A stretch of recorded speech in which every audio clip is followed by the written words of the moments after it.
Live from downtown Detroit, Local 4 News at 5 starts now. President Biden on the picket line. Day 12 of the UAW strike has the president showing his support for the rank and file here in Metro Detroit. Today's stop by President Biden comes as negotiations with the big three seem to have stalled in the past couple of days. So let's get you caught up on today's big headlines. UAW President Shawn Fain invited Biden here and accompanied him on his visit to the GM Willow Run Redistribution Center in Van Buren Township. The stop only lasted about 15 minutes before his motorcade headed back to Metro Airport and back on Air Force One. Let's get out to Rod Maloney. He's live tonight. Rod, any idea why he picked that location? Well, it is an interesting location, Kimberly, and a decision, and essentially it's because it's a small plant. Only 200 people work here, but it sort of explains the differential and the tiers problem, because many people who work here are working next to people making $10 or even more or less an hour than they do. Made a lot of sacrifices, gave up a lot, and the companies were in trouble. But now they're doing incredibly well, and guess what? You should be doing incredibly well, too. Afterward, UAW President Shawn Fain called the president's visit significant. It's a great thing to see, a sitting president, first time in history, come out and stand on a picket line with working class people and show support. So it's a big deal.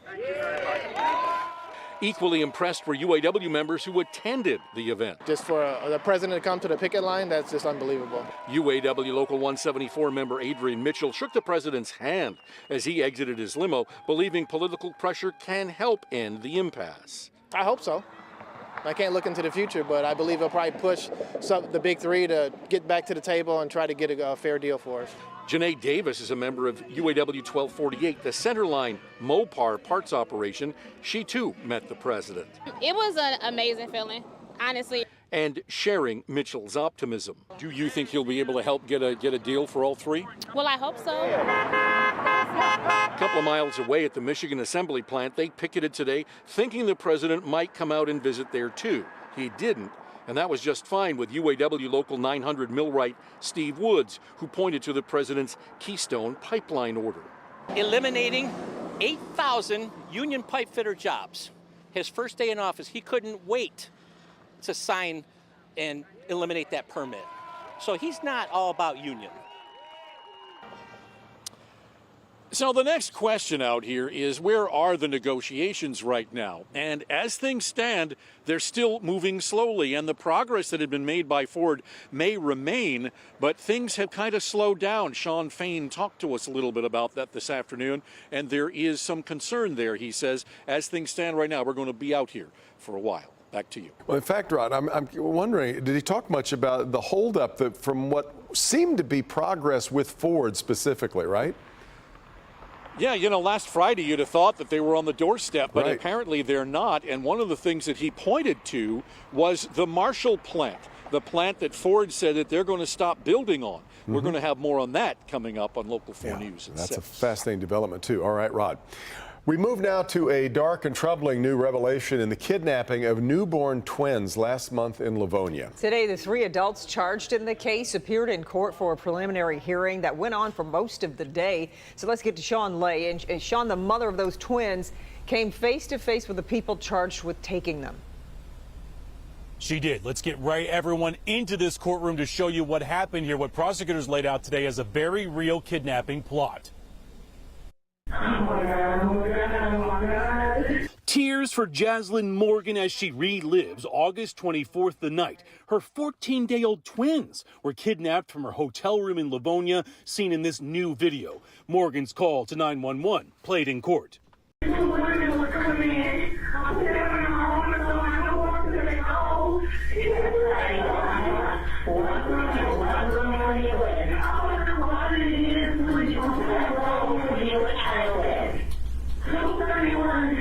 This young mom coming face to face with the woman accused of stealing her babies, describing how 23-year-old Chantel Jones earned her trust over months by offering her help for her and her babies. The connection made on Facebook.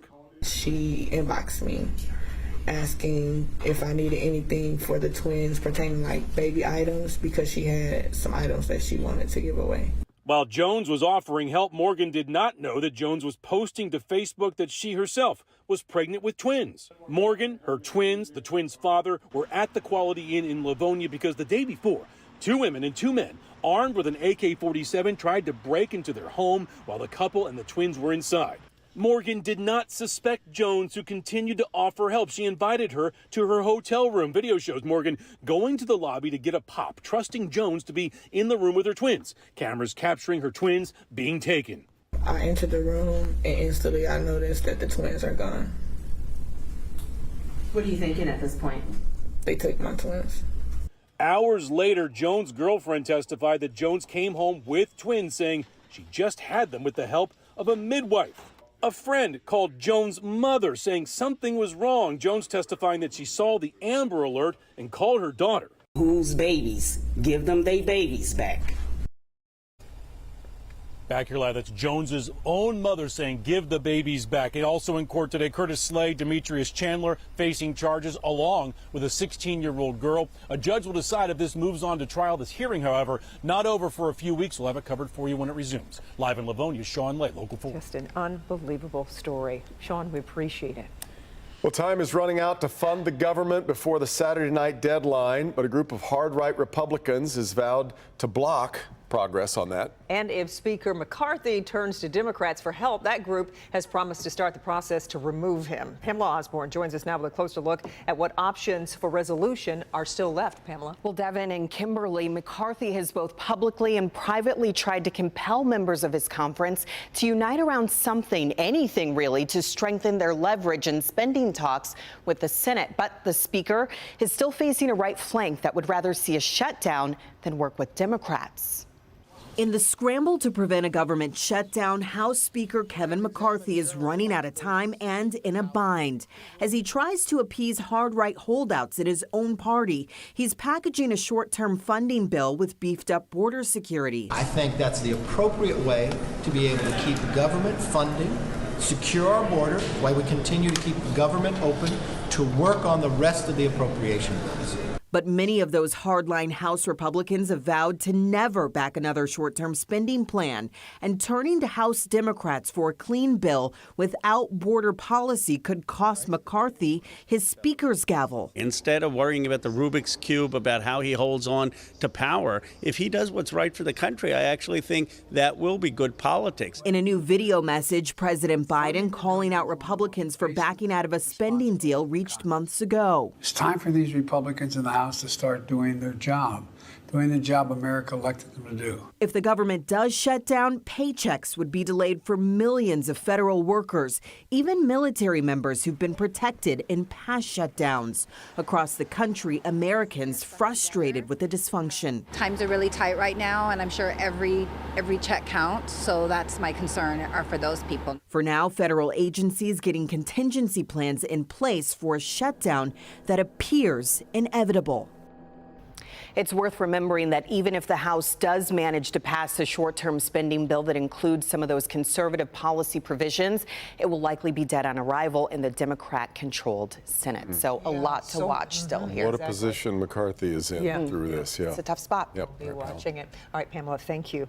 All right, now to some big news happening off the field for the Detroit Tigers. Which, of course, hope means it'll turn into success on the field. Today, the team introduced Jeff Greenberg as the new general manager of the Tigers. Bernie's live over at Comerica with the man of the hour. Bernie.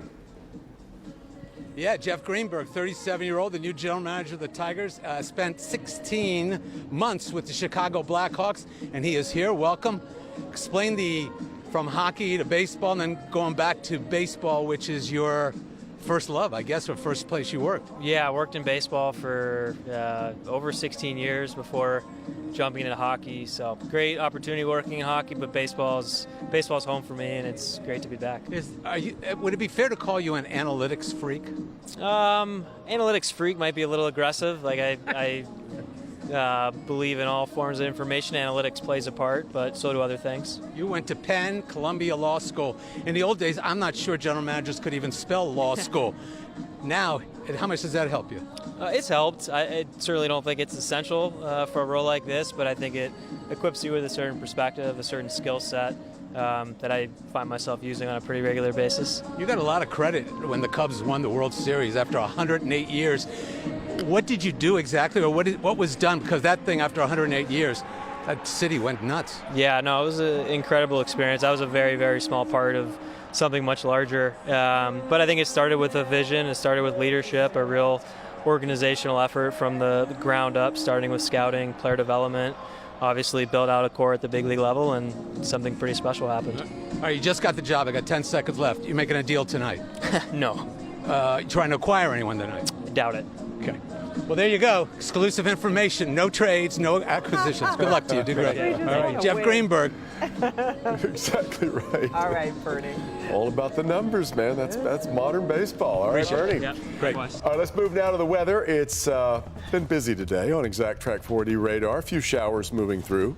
Yeah, so let's take a live look. There's Exact Track 40 radar, and we also have a look at that is the Fisher Building from our downtown Skycam. Beautiful shot there. Some spots did get a few peaks of sun today. Few is the word here that we're talking about. Kind of in a dreary stretch, though, over the past few days, Kim. Yeah, I think about 3 people saw that sun today out of the entire Metro Detroit area. Yeah, you had to blink and you missed it. But there is lots of clouds out there tonight. Looks like it's about to rain at any moment. So if you are headed to the Tigers game, it's not going to pour down rain. They're not going to tarp the field.